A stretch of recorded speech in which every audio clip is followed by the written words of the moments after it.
Greetings, ladies and gentlemen. Welcome back to another Tuesday edition of Interesting Ideas. And you caught the title just about right. It certainly is an interesting idea, and it should get your attention, as it got mine. So let's go with it. The realization that I am raising my grandchildren's parents is important to me. Now let's catch it again. The fact that I am raising my grandchildren's parents is important to me. And that is from a man who is writing in the Epic Times from the Sunday edition, and along with the Blaze Media, Delano Squires. Delano Squires is a contributor to Fearless with Jason Whitlock on Blaze Media. And he has put together a very touching and yet cutting and controversial essay on just that. I am raising my grandparents' children, and what should that mean to me? And perhaps in sharing his story, it might mean something to you. I guarantee you it's an interesting idea, and so it's on our program with full attribution, and it begins right now.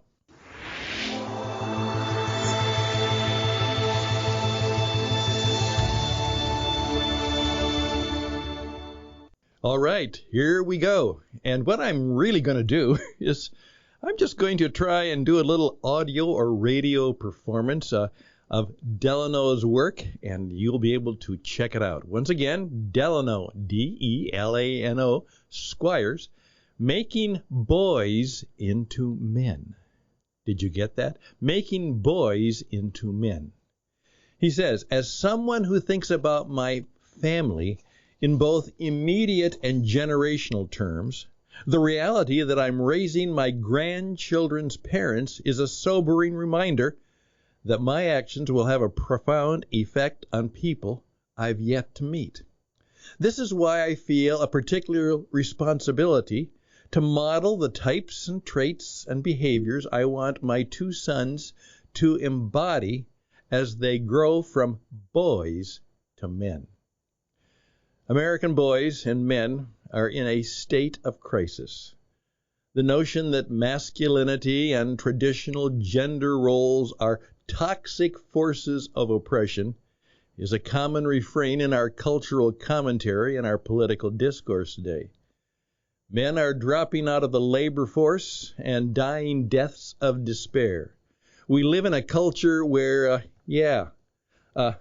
legislation aimed to promote fatherhood is criticized, and drag queens reading to children in public libraries is celebrated.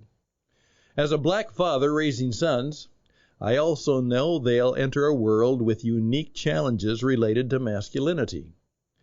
The fact that homicide is the leading cause of death for young black males, and that more than 70% of black children are born to unmarried parents, shape the expectations that many black boys have for their own lives. He continues, our culture has a lot of things to say when it comes to men. I'm a Christian, and so I turn to my Bible, not to social norms, to guide my thinking on the characteristics of what I would call healthy masculinity. And the first lesson is that no man should feel ashamed of being a male, because God created him that way. I also believe that men function best in environments marked by order. So I'll teach my sons that men who want to lead families need to be led by God's Word. That will give them some order. They also need to know that women are neither enemies to be engaged with on the battlefields of the culture wars, nor objects to be demeaned through music and media. They should see their female counterparts for what they are, created beings made in the image of God who are equal in worth, but distinct in form and nature. Men and women are meant to complement, not compete with one another. Rejecting these differences is how we came to see chivalry as patronizing and pornography as empowering. Part of my job is to ensure that my sons don't fall prey to that type of thinking. The familiar motto of provide and protect feels countercultural in an area of degrade and neglect. Are you getting it? That's quite, you might say, not only a mouthful, but an earful and a mindful in just these first 5 minutes. So may I continue? He goes this way. He says, American boys and men also need to know that despite what some people think, responsibility isn't a dirty word. In fact, the ability to care for yourself and be accountable for others is what separates boys from men. The ultimate act of manhood is being willing to commit to one woman and the children that you two create for a lifetime. Men and boys today need to see the vocations of husband and father as central to their identity. This is how I was raised. My father and his peers would frequently remind the boys in our church that laziness and unwillingness to provide for your household were traits of an ungodly man. He continues, I also want my sons to know that life is so precious and valuable that part of their job is protecting it. That means they should be wise enough to know that despite the cries for women's equality, their future wives will expect them to investigate when something goes bump in the night. Ultimately, healthy masculinity is found in men who exhibit self-control, wisdom, patience, courage, honesty, kindness, gentleness, grit, adventure, and most importantly, love.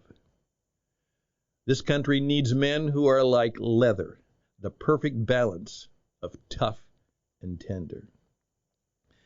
This is the life I would want for my sons and every boy, teenager, and young man in this country. My prayer is that they'll grow up in a country that values men, masculinity, and the unique roles we play in our families. I want them to know God. I want them to find meaningful work.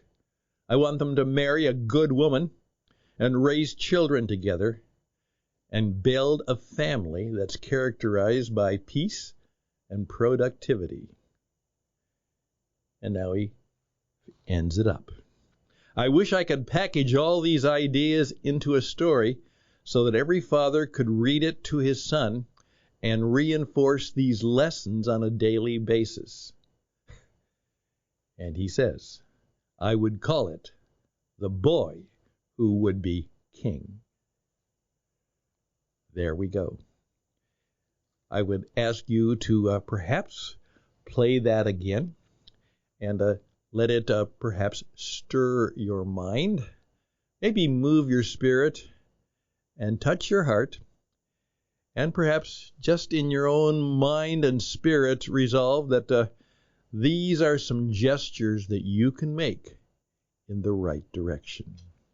I'm Stan Hustad. The program is Interesting Ideas. We'll be back to close it up.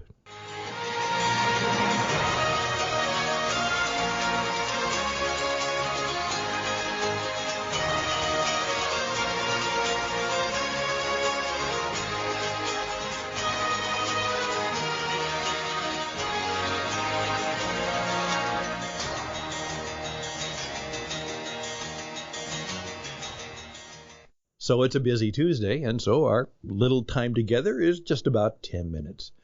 However, I do encourage you to go back and look up Delano Squires, find out more about him. I would encourage you to perhaps find the May 22nd issue of Epic Times, EPOCH Times, and I would encourage you to listen to my gentle, but I hope somewhat powerful performance of what he has to say and what he has to say to you. Because whether you are any of those situations, that message is not just for him and men and boys, it's a message for all of us. A man like me, even though I don't have a son, I have daughters, and it always is something that in some way can touch our hearts and spirits. So that's what I'm going to encourage you to do on this Tuesday. And again, join us every day as much as we can. Usually throughout the weekday, we take a little break on the weekend, but the program is Interesting Ideas, and we'd like you, hey, if you find something that is as good as I found, and you want me to perform it, or you perhaps even want to talk about it on the radio yourself, we can do that. I would have loved to have you give me your thoughts and your comments about that article. And that's what this program is designed to do. So I'm asking you to think about always saying, how could I be and say something for Stan's Interesting Ideas program this week? That's what I want you to do.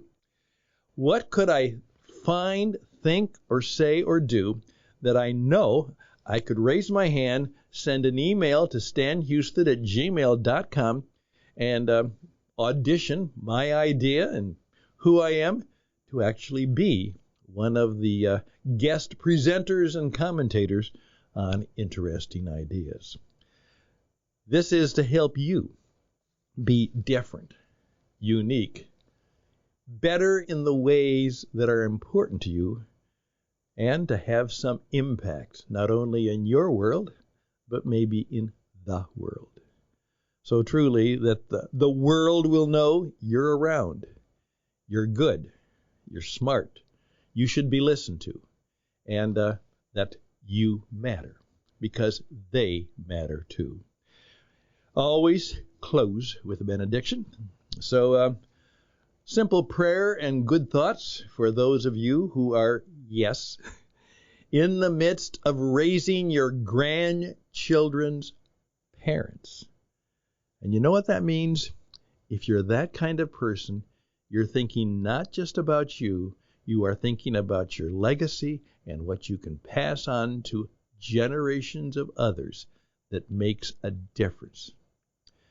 As someone said about a gentleman who went out into the world shortly and spiritedly in his life, but the person said about him, he is still making a difference, a bigger difference than when he lived, years after he died.